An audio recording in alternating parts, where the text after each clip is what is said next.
This is Fitness Blender's easy warm-up cardio workout. 5 minutes. Also, this routine does not require any equipment, so with that said, let's go ahead and get started with our first exercise. The lateral step with a pull. Get ready? And begin.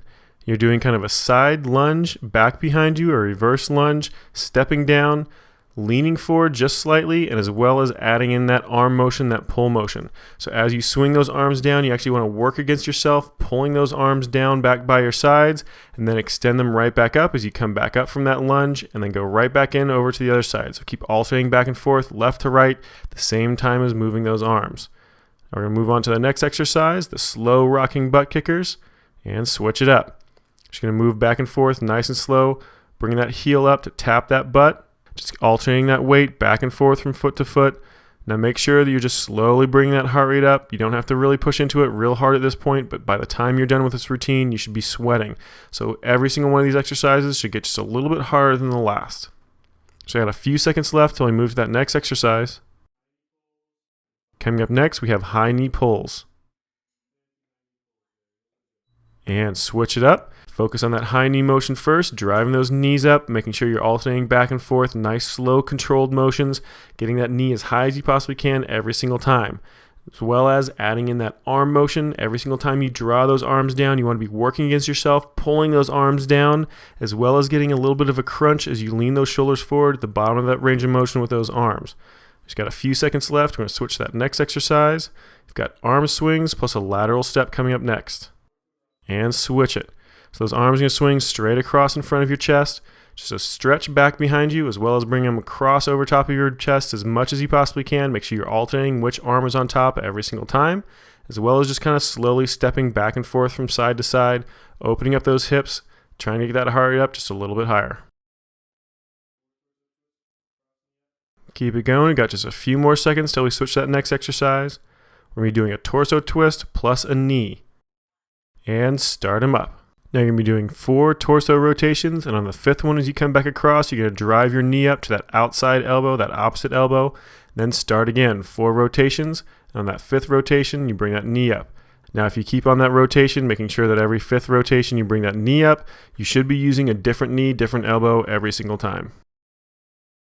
Now we got just a few more seconds till we switch to our next exercise, which is going to be jogging in place. And switch it up. This is just regular jogging in place, nothing fancy. Just slowly keeping that heart rate coming up a little bit more, a little bit more.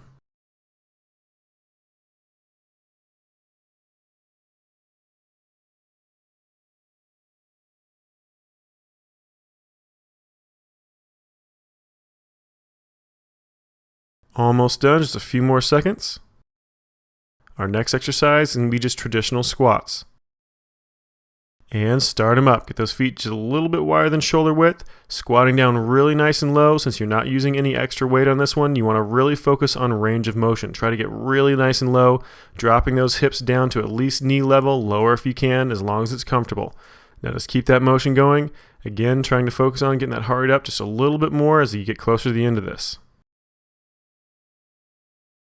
Just a few more seconds. We're moving on to our next exercise, front kicks.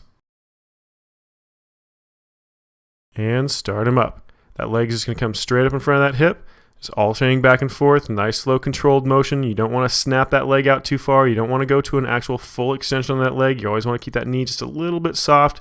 You don't want to damage that knee. Just keep those legs moving back and forth. Really use those core muscles and those leg muscles to keep that motion going.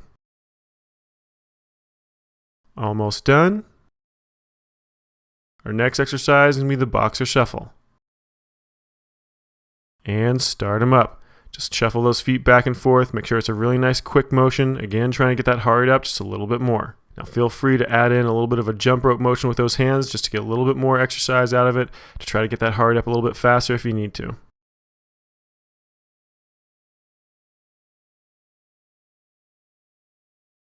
Just a few more seconds till this one's done. Coming up to our last exercise. The last one is going to be cross toe touches. And start them up. So reaching down with that opposite hand to foot, rotating those shoulders left to right. You want to try to get a nice torso rotation, as well as leaning over nice and straight forward, keeping a nice straight back, leaning down, trying to touch that toe on that opposite side of the body. So that left hand's going down to the right foot, that right hand's going down to the left foot. Just keep alternating back and forth. Come back up to a full standing position every single time, keeping that motion quick but under control. Just about 5 seconds left. And let it relax. All right, good job.